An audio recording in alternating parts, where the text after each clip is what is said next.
Hello everyone, मैं हूं दीपक पंत और आप देख रहे हैं आपका अपना यूट्यूब चैनल गुरुजी उत्तराखंडी। दोस्तों, जैसा कि आप सभी को पता है कि अभी उत्तराखंड में कुछ जो ग्रुप सी के एग्जाम्स होने वाले हैं, उसमें आपके करंट अफेयर से रिलेटेड यानी जो समसामयिकी होता है उससे रिलेटेड क्वेश्चंस पूछे जाएंगे। तो कुछ टाइम पहले तक, लॉकडाउन से पहले तक, हम भी आपको करंट अफेयर वीडियोस यहाँ पर रेगुलरली अपडेट करवाते रहते थे। अब हम दोबारा से इस वीडियो सीरीज को शुरू कर रहे हैं, तो आप अपना प्यार और अपना सहयोग हमेशा की तरह देते रहिएगा। तो जैसे आज का हमारा प्रश्न है, प्रधानमंत्री नरेंद्र मोदी आज किस केबल कनेक्टिविटी का शुभारंभ करेंगे? तो यह जो केबल कनेक्टिविटी है, यह है चेन्नई और अंडमान के बीच में Chennai Andaman optical fibre cable connectivity का शुभारंभ आज प्रधानमंत्री नरेंद्र मोदी करेंगे। दूसरा प्रश्न है, आज से आत्मनिर्भर भारत सप्ताह शुरू होने जा रहा है, इसका शुभारंभ कौन करेगा? तो जैसा कि आप सभी को पता होगा, प्रधानमंत्री नरेंद्र मोदी द्वारा आत्मनिर्भर बनो इस अभियान की शुरुआत की गई थी कुछ टाइम पहले।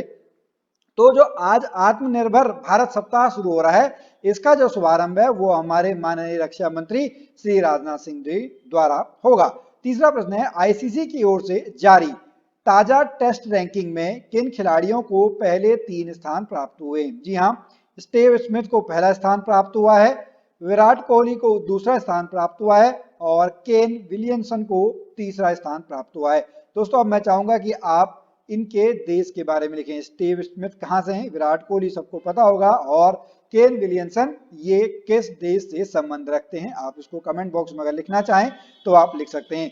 अगला हमारा प्रश्न है, ब्लूमबर्ग बिलियनियर इंडेक्स की रियल टाइम नेटवर्थ के मुताबिक मुकेश अंबानी 80.6 अरब डॉलर की संपत्ति के साथ दुनिया के अमीरों की लिस्ट में किस स्थान पर पहुंच गए हैं? तो वो पहुंच गए हैं चौथे स्थान पर। दोस्तों, जैसा कि आप सभी को पता होगा कि जियो में अभी बहुत सारी बड़ी कंपनियों ने आपका वहां पर इन्वेस्ट किया था, इस वजह से उनकी जो वैल्यू है, शेयर प्राइस, वो बहुत बढ़ गई और मुकेश अंबानी का जो कुल संपत्ति वो 80.6 अरब डॉलर हो गई है। तो दोस्तों, अब आपको यहाँ पर पहला, दूसरा और तीसरा नाम आपको पता करना है। अगर आप कमेंट बॉक्स में लिखना चाहें और सबको अपना ज्ञान बताना चाहें तो आप जरूर लिख सकते हैं। अब हम चलते हैं अपने अगले प्रश्न की तरफ। वर्ल्डोमीटर की एक रिपोर्ट के अनुसार दुनिया में कोरोना प्रभावितों की संख्या कितने करोड़ को पार कर गई है? वह कर गई है लगभग 2 करोड़। इस समय कोरोना प्रभावित हो चुके हैं पूरे विश्व में।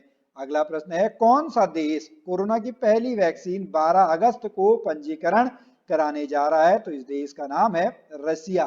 ठीक है, रूस 12 अगस्त को अपनी पहली कोरोना की पहली वैक्सीन पंजीकृत कराने जा रहा है, रजिस्टर्ड कराने जा रहा है। अगला हमारा प्रश्न है, केंद्र सरकार ने देश में सैन्य उत्पादन बढ़ाने के लिए बाहर से आने वाले कितने उपकरणों के आयात पर प्रतिबंध लगाने का फैसला किया है? यह है आपके 101 रक्षा उपकरण। कितने? 101 रक्षा उपकरणों पर आयात पर प्रतिबंध लगाने का फैसला केंद्र सरकार द्वारा किया गया है।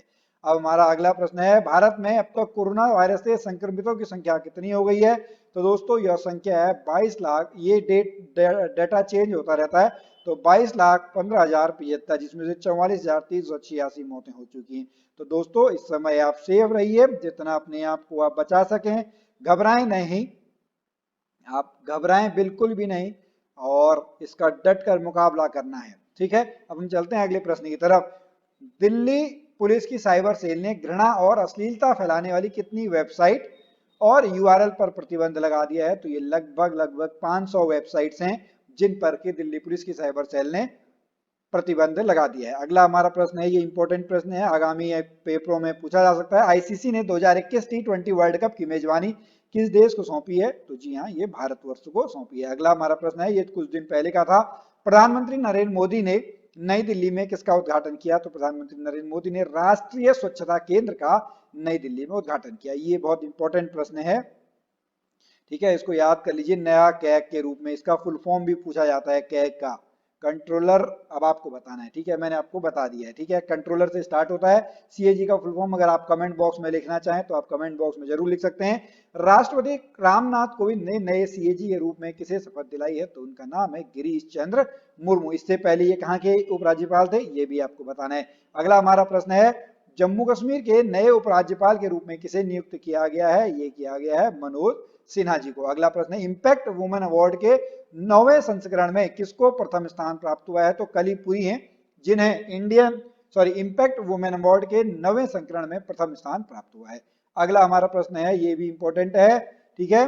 बेरूत में विस्फोटक हमले के कारण लेबनान सरकार ने कितने दिन के लिए देश में इमरजेंसी लगाने की घोषणा की है?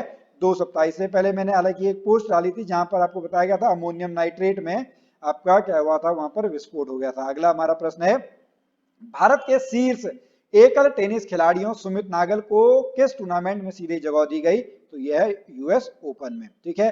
अब दोस्तों यहाँ पर आपके लिए कुछ प्रश्न है, इसका उत्तर आपको देना है। हाल ही में किस देश ने महात्मा गांधी की प्रति को अपने सिक्कों पर चित्रित करने का फैसला किया गया? इसके ऑप्शन है फ्रांस, ब्रिटेन, नेपाल और चीन। तो आपको इसका उत्तर नीचे कमेंट बॉक्स में लिख देना है।